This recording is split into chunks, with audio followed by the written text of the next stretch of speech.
बहुत समय पहले की बात है। एक वृद्ध हकीम हिमालय की पहाड़ियों में एकांतवास में रहते थे। वे जड़ी बूटी की विद्या में विशेषज्ञ थे और उनकी ख्याति दूर दूर तक फैली हुई थी। एक दिन एक युवा पुरुष दुखी भाव से उनके पास आया।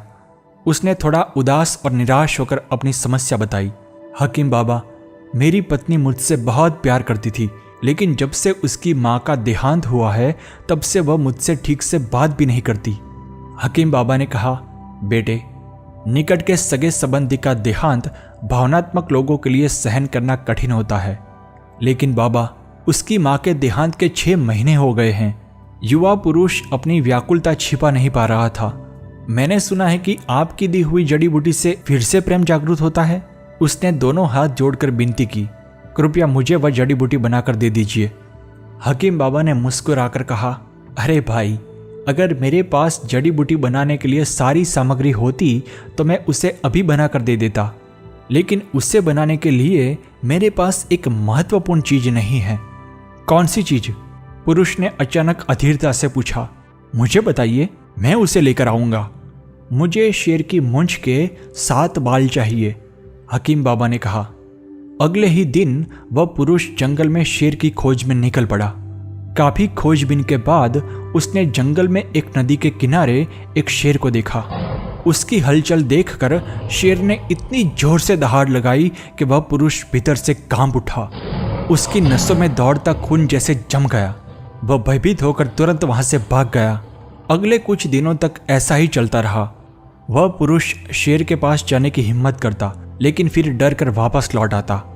जैसे जैसे महीने बीतते गए, शेर को उस पुरुष की उपस्थिति की आदत पड़ गई और अब वह उसे देखकर भी सामान्य रहता। अब वह पुरुष शेर के लिए मांस लाने लगा और शेर उसे आनंद से खाने लगा। धीरे धीरे विश्वास के आधार पर उनकी मित्रता बनने लगी। जब शेर तृप्त होकर मांस खा लेता और आराम करता, तब वह पुरुष हिम्मत करके उसके पास आता और उसकी पीठ थपथपाता।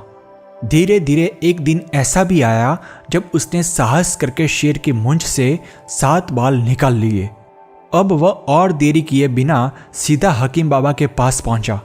बाबा, मैं शेर की मूंछ के 7 बाल ले आया। बहुत बढ़िया। यह कहकर हकीम बाबा ने उन 7 बालों को जलते हुए अग्निकुंड में फेंक दिया। अरे अरे, यह क्या किया? वह पुरुष गुस्से में तमतमा उठा। आपको जरा भी अंदाजा नहीं है कि मैंने इन बालों को पाने के लिए कितनी मेहनत की है, और आपने उसे जला दिया।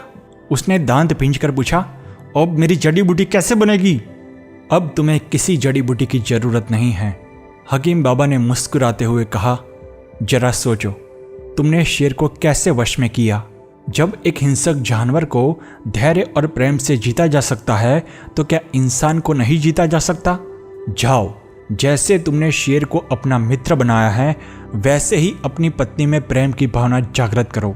स्त्री केवल एक शरीर नहीं है, उसमें भी एक मन होता है। उसके भावनात्मक स्तर पर जाकर उससे समझो। तुम अपना रास्ता छोड़ो और उसका रास्ता पकड़ो, मन से शरीर की ओर। पुरुष को हकीम बाबा की सलाह में ही जड़ी बूटी मिल गई।